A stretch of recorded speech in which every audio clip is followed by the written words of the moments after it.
బడిలో చాలా మంది పిల్లలు ఉండేవారు. ఒకరోజు ఎక్కువ మంది పిల్లలు వచ్చేవారు.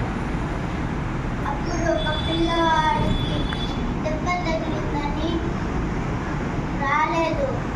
దానివల్ల వాళ్ళ మమ్మీ ఈరోజు స్కూల్కి వెళ్ళొద్దు, ఈసారి వస్తే నేను ఫోన్ చేస్తాను అని చెప్పిందంట. అప్పుడే దారిలో అబ్బాయి హాస్పిటల్కి వెళ్తుంటే రద్దీలో బండి వచ్చి ఇంకోసారి గుద్దేసింది. ఆ అబ్బాయికి చెయ్యి విరిగిపోయింది. అప్పుడు ఆ అబ్బాయికి ఎవరు సహాయం చేయలేదు. వాళ్ళ మమ్మీ కూడా ఇంట్లో ఉంది.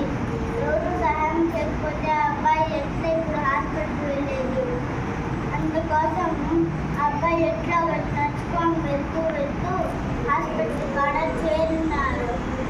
ఆ తర్వాత వాళ్ళు బాగా చెక్ చేస్తుంటే ఏమీ విరగలేదు. దానివల్ల ఆ అబ్బాయి బాగానే ఉన్నాడు. కొన్ని రోజుల తర్వాత ఆ అబ్బాయి స్కూల్కి వచ్చాడు.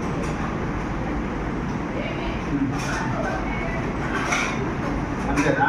స్కూల్కి వచ్చినాడు అంతేనా? ఏమి వాడు తప్పు చెప్పినాడు, చెయ్యి చెప్పిందని స్కూల్కి రాకుండా పోయేదాన్ని. సో ఈ కథలో నీతి ఏమంటే మనము అబద్ధాలు చెప్పకూడదు. ఎవరైనా ఆపదలో ఉంటే సహాయం చేయాలి. నిన్ననే కదా మనకు స్నేహితుల రోజు జరిగింది. కాబట్టి మన స్నేహితులు ఎవరైనా ఆపదలో ఉంటే సహాయం చేయాలి. అలాగే మనం తప్పు చెప్పి బడికి ఎగ్గొట్టకూడదు. మనం ప్రతిరోజు బడికి రావాలి అని ఈ కథలో నీతి.